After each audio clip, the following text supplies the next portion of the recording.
to Friday Night Lights on Fox 12 Oregon, presented by Pacific Office Automation. Week 11, round 2. Nick Krupke here with you for the second playoff edition of Fox 12's Friday Night Lights. The games to remember are played in November. You've heard that one. And for the remaining teams in the dance, a title trip after Thanksgiving sounds like a fine dessert on this return of football in the fall in the Northwest. And sometimes the seeds plant the goods for round 2. 9-1 Jesuit, a 9 seed, as the Metro League champs. 10-1 Clackamas, and 8 after that runner-up finish in the Mount Hood Conference. Middle second quarter, Jesuits up a touchdown before Clack would swing its swords for their first lead of the night. Mateo Mahara starting for the injured Blake Baker. Rolls right and finds Ben Moffitt for the profit. 6-yard score, Cavaliers up 7-6 at halftime. Nothing doing until the fourth quarter. Jacob Hutchinson's really come on late in the season. The screen game here, the Spencer McKelligan, a 53-yard pickup for the Golden Domes. The Clack 27-yard line. Same possession. Here's the scoring play. Lonnie Burt from the 9. Ernie likes it too. Crusaders into the lead, 12-7. 5 minutes to go. Clack on the attack, but defense wins championships. They've heard that too. Noah Staley, the INT, and the return all the way down to the 10-yard line. From 1st and goal to 4th and goal, the Cavs defense bows up and keeps them out with 2 minutes to go. So length of the field, all they need to do to get the win. Easier said than done. On their 13, magic in the air. Until Tyree Blake rips the Hearts out. Game-sealing pick 6. 19-7 Jesuit advancing on the road. What a season, what a game, what a night. Much more on the horizon for those Crusaders. Shout out to Coach Nigel Burton for preparing us for that.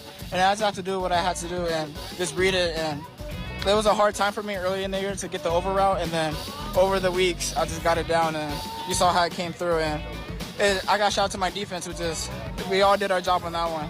And that touchdown was their touchdown. So that's how we got that one. Yeah, shout out Nigel Burton one time. The Satyrs now go on the road for the 6A quarters at #1 LO. We've seen that show before. Top-seeded Lake Oswego at 9-1, home with 7-3 McNary. The Celtics were the 16 seed. This the third meeting of the millennium between the two.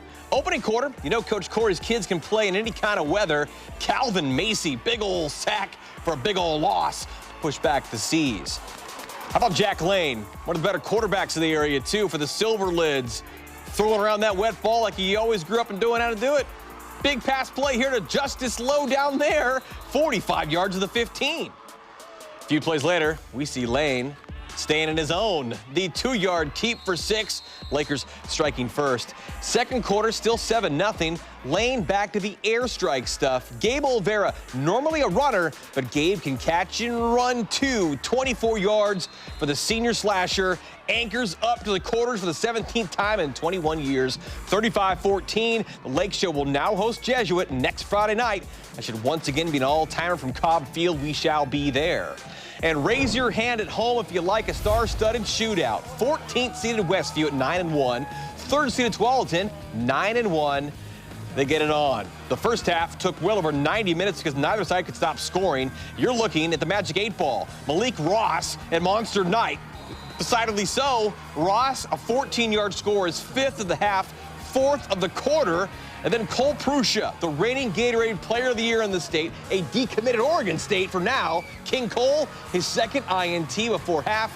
The first went for 6. So many Team Lillard kids shining on both sides of the ball. 51-25 at half.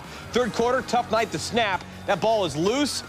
Jack Wagner all over it, recovers the end zone of the Tualatin touchdown. The Wolves smelling blood, 58-25. Wildcats, though, a prideful bunch from Rock Creek. Sam Levitt is trying to get something going. Wagner with the denial, the one-handed cloth with the wolf paw. Fourth quarter, another defensive play to make the coaching staff really smile up there in Tualatin. Tip ball, A.J. Nolan keeps them rolling. What a statement win in a season of so many of those for the T-Wolves. Howling back to the quarters now. 6th seeded Summit should expect no quarter there after dispatching Roseburg.